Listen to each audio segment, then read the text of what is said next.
Welcome to the Know, I'm Meg Turney. I'm John Reisinger. It's the day after a Bethesda release, so you can guess what we're talking about today. Celebrating the virtues of trying to make a really ambitious game? Close, but not quite. Since you're probably pulling away from your Pip-Boys to watch this video, you are more than aware that Fallout 4 launched yesterday to stellar reviews. The highly anticipated game is already breaking records with more than 290,000 concurrent players shortly after the game's launch, beating out Skyrim's record and coming just shy of the all-time record, which belongs to GTA 5. And right on cue, there are tons of gamers out there asking, hey guys, is the game actually broken?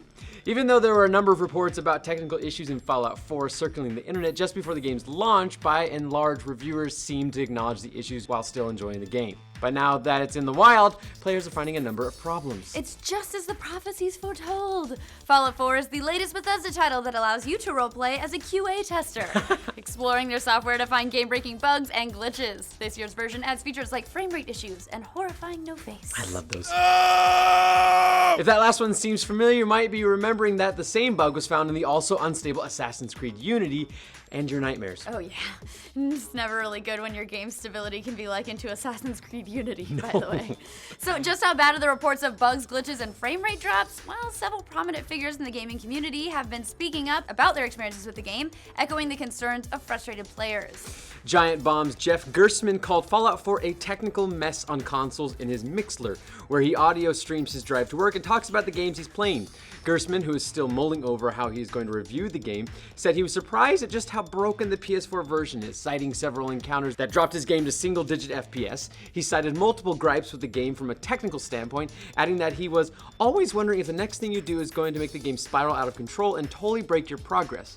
It is a Bethesda game. Oh, such a sad legacy to have. It's not good. George Weidman, host of Super Bunny Hop, echoed Gerstmann's complaints on Twitter yesterday, saying, "This is the jankiest launch game build I think I have played since NV." That's shorthand for New Vegas, by the way, in case you're not one of the cool ghouls. I'm not. If you'll remember, that game was also notorious for being full of bugs and glitches at launch. Fortunately, players haven't seemed to find anything truly game-breaking as of yet, except for one Verge writer who got permanently stuck in an elevator after 9 hours of playtime.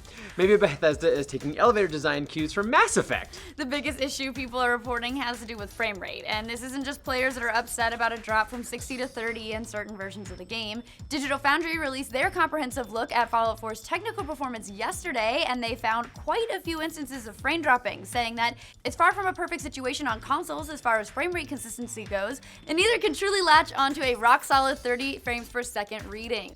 Oh no, we've got another frame rate gate on our hands. Digital Foundry's report shows that both consoles regularly drop down to 20 frames per second when switching areas and exploring busy parts of the Commonwealth, such as Diamond City. There's also a noticeable stutter on the Xbox One, where the frame rate bottoms out at 0 frames per second for up to a second at times during play. That is, you can't go any lower. If it goes to 0 frames per second, is that still frames per second? It's just a picture they're showing you at that point. So it's kind of like playing the GIF version of Fallout 4. The frame rate can also be affected by switching to weapons that you haven't used in a while. Now, overall, it seems to amount to the Xbox One having difficulty streaming the game's assets to the hard drive, even with a 28 gigabyte install. I get that issue too. It's okay, Xbox One. You're not alone. Just eat some more fiber. Yeah, don't drink so much beer. Yeah. All these reports should be an all too painful reminder of another recent anticipated title, Arkham Knight, which was straight up broken on PC. I know it hurts. Yeah. It too.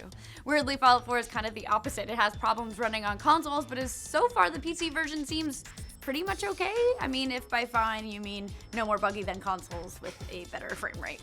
It's a sad comparison. Yes. The thing is, we all sort of expected this, right? We know that Bethesda games are going to be like this. It's almost like it's part of the pre-order perks at this point.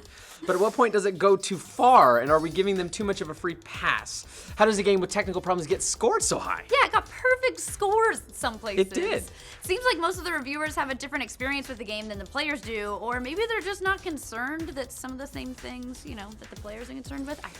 If players are so concerned about Bethesda games being buggy at launch, then why do they keep buying them in bigger and bigger numbers? It doesn't slow down sales at all. In fact, each of Bethesda's open world RPGs seem to do better than the last. Skyrim sold nearly twice as many copies as Fallout 3. It's your fault. Yes. Maybe we're all willfully misremembering the experience with each game, or maybe they're zapping us to wipe our memories, Men in Black style.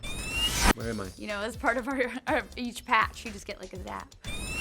Or it could just be because the issues are completely overblown and are only amplified because the internet gives every voice, and we do mean every voice, a bigger platform. People often try to liken games to electronic products like blenders or functional software like word processors, making the argument that if one of those was broken or defective, the seller would simply replace the product or give money back. But games really are a little bit different from that because they're also experiences. Which is probably why players are more forgiving of hiccups they run into while exploring the Commonwealth. I mean, for a lot of people, it seems like the illusion holds up regardless of any bugs or glitches. They're willing to go along with it because the world is so big and immersive. And really, no amount of playtesting can catch all the problems that hundreds of thousands of players can catch. There's just not enough time for a small team of testers to put that many hours into the game. Maybe it's impossible to expect a game this big to be perfect, or maybe we've all just gotten so used to this being the case. Just like the issues you'll face in Fallout 4's Commonwealth, the matter simply isn't black and white. Oh, good job that you brought it all the way around to the close. That's a good job. Thank you. Well, I want to play some more Fallout 4, so let's wrap this crap up. What do you guys think? Have you run into anything buggy playing the game? Do you think people are too forgiving of Bethesda games, or should we all expect more? To stay current on the latest broken, or not, games, like this video and subscribe to The Know. I kept it like a mystery. Okay, now rolling? Yeah. Sing. It's button, but it didn't go. See? Interesting. Check. Interesting.